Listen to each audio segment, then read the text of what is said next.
Assalamualaikum warahmatullahi wabarakatuh. Bertemu lagi dengan saya Bu Kirana yang di sini akan menyampaikan materi tentang meraih kasih Allah dengan ihsan. Sebelum lanjut ke materi, kita harus tahu pengertian ihsan terlebih dahulu. Dari sisi kebahasaan, ihsan berasal dari kata kerja atau fiil hasuna yasunu hasanan yang artinya baik. Nah, kemudian mendapat tambahan hamzah di depannya menjadi asana yusinu ihsanan, artinya memperbaiki atau berbuat. Ayat tentang ihsan terdapat dalam Quran Surat Al-Baqarah ayat 83, yang artinya, dan ingatlah ketika kami mengambil janji dari Bani Israel, janganlah kamu menyembah selain Allah Subhanahu wa Ta'ala, dan berbuat baiklah kepada kedua orang tua, kerabat, anak-anak yatim, dan orang miskin, dan bertutur katalah yang baik kepada manusia, laksanakan sholat dan tunaikanlah zakat. Tetapi kemudian kamu berpaling atau mengingkari, kecuali sebagian kecil dari kamu, dan kamu masih menjadi pembangkang. Nah, dalam Al-Baqarah ayat 83 ini, tafsirnya, Allah Subhanahu wa Ta'ala mengingatkan Nabi Muhammad SAW atas janji Bani Israel yang harus mereka penuhi, yaitu bahwa mereka tidak akan menyembah sesuatu selain Allah Subhanahu wa Ta'ala. Setelah itu disusul dengan perintah berbuat baik kepada orang tua, amal kebajikan tertinggi, karena melalui kedua orang tua itulah Allah Subhanahu wa Ta'ala menciptakan manusia. Kemudian sesudah Allah Subhanahu wa Ta'ala menyebut hak kedua orang tua, disebutkan pula hak kerabat atau kaum keluarga, yaitu berbuat kebajikan kepada mereka.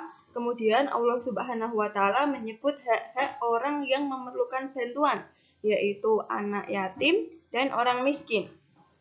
Allah Subhanahu wa Ta'ala mendahulukan menyebut hak anak yatim daripada orang miskin, karena orang miskin dapat berusaha sendiri, sedangkan anak yatim karena masih kecil belum sanggup untuk itu. Setelah memerintahkan berbuat baik kepada orang tua, keluarga, anak yatim, dan orang miskin, Allah Subhanahu wa Ta'ala memerintahkan agar mengucap kata-kata yang baik kepada sesama manusia. Kemudian Allah Subhanahu wa Ta'ala memerintahkan kepada Bani Israel agar melaksanakan dan menunaikan zakat. Ruh salat itu adalah keikhlasan dan ketundukan kepada Allah Subhanahu wa Ta'ala. Tanpa ruh itu, salat tidak ada maknanya apa-apa. Orang-orang Bani Israel mengabaikan ruh tersebut dari dulu hingga turun Al-Quran, bahkan sampai sekarang. Demikian juga zakat. Kewajiban zakat bagi kaum Bani Israel juga mereka ingkari. Hanya sedikit orang-orang yang mau menaati perintah Allah Subhanahu wa Ta'ala pada masa Nabi Musa dan pada setiap zaman.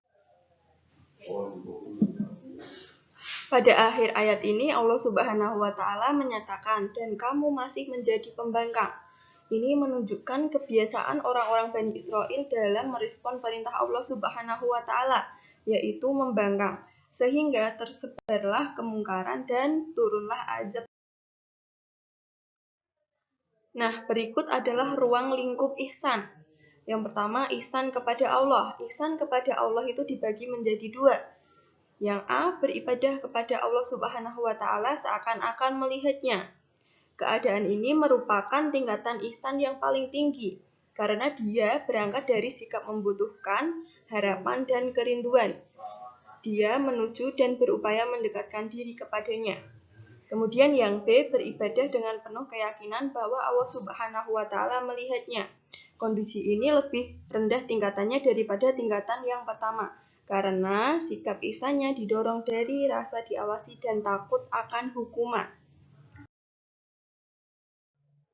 Kemudian untuk ruang lingkup yang kedua, yaitu ihsan kepada sesama makhluk ciptaan Allah Subhanahu wa Ta'ala.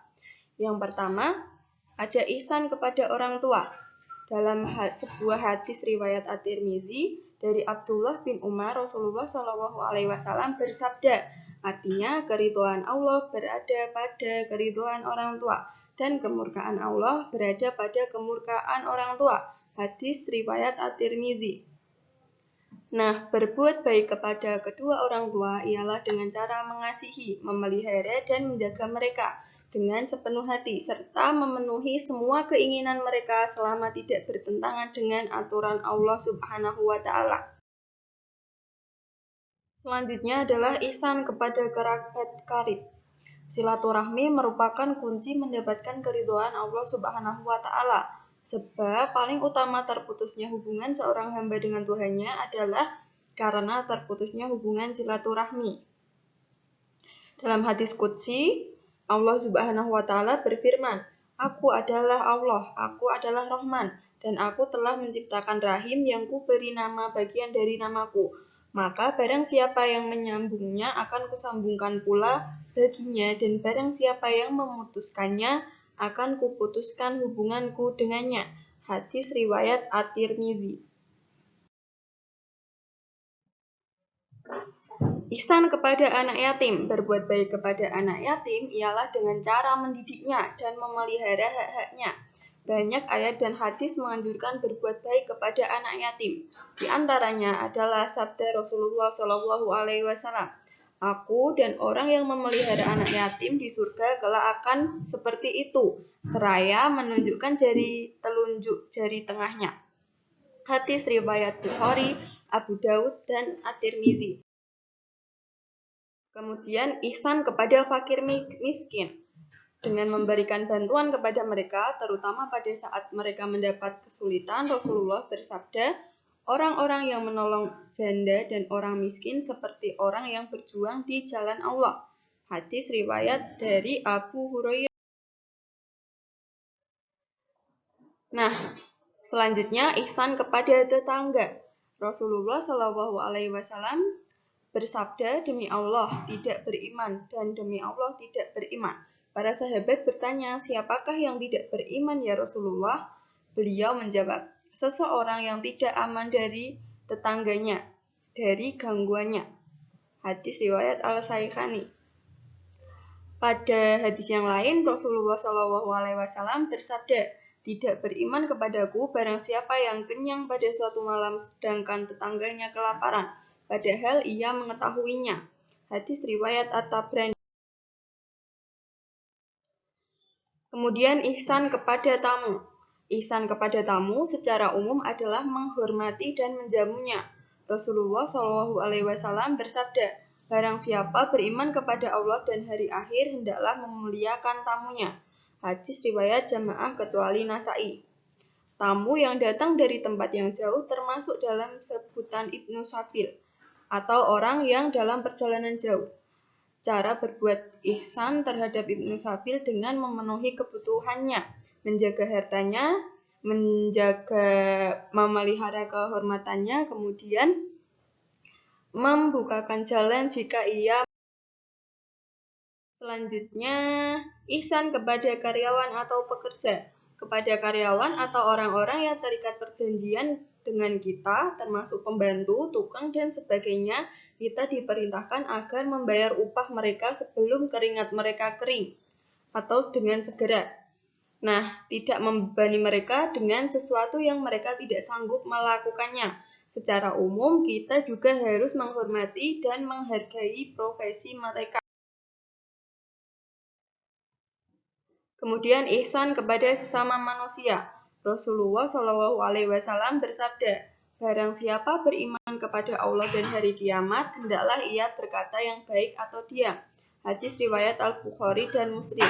Wahai manusia, hendaklah kita melembutkan ucapan, saling menghargai satu sama lain dalam pergaulan, menyuruh kepada yang ma'ruf dan mencegah kemungkaran, menunjuki jalan yang ia tersesat, mengajari mereka yang bodoh, mengakui hak-hak mereka, dan tidak mengganggu mereka dengan tidak melakukan hal-hal dapat mengusik serta melukai mereka.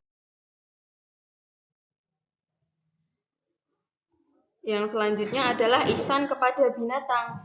Berbuat ihsan terhadap binatang adalah dengan memberinya makan jika ia lapar, mengobatinya jika ia sakit, tidak membebaninya di luar kemampuannya, tidak menyiksanya jika ia bekerja, dan mengistirahatkannya jika ia lelah. Bahkan pada saat menyembelih, hendaklah dengan menyembelihnya dengan cara yang baik, tidak menyiksanya serta menggunakan pisau yang tajam. Maka apabila kamu membunuh, hendaklah membunuh dengan cara yang baik, dan jika kamu menyembelih, maka sembelihlah dengan cara yang baik. Hendaklah menajamkan pisaunya dan menyenangkan hewan sembelihannya. Hadis riwayat. Nah, ini yang terakhir, ihsan kepada alam sekitar. Alam raya beserta isinya diciptakan untuk kepentingan manusia, untuk kepentingan kelestarian hidup dan manusia sendiri. Jadi alam harus dimanfaatkan secara bertanggung jawab. Pada poin selanjutnya yaitu hikmah perilaku ihsan. Jadi hikmahnya kebaikan akan berbalas kebaikan adalah janji Allah dalam Al-Quran. Berbuat ihsan adalah tuntutan kehidupan kolektif karena tidak ada manusia yang dapat hidup sendiri. Maka Allah menjadikan saling berbuat baik sebagai sebuah keniscayaan. Berbuat baik atau ihsan kepada siapapun akan menjadi stimulus terjadinya balasan dari kebaikan yang dilakukan. Nah, demikianlah Allah Subhanahu wa Ta'ala membuat sunnah atau aturan bagi alam ini. Ada jasa, ada balas. Semua manusia diberi nurani untuk berterima kasih dan keinginan untuk membalas budi yang. Nah, sekian penjelasan dari saya. Kurang lebihnya mohon maaf. Billahi taufik wal hidayah. Wassalamualaikum warahmatullahi wabarakatuh.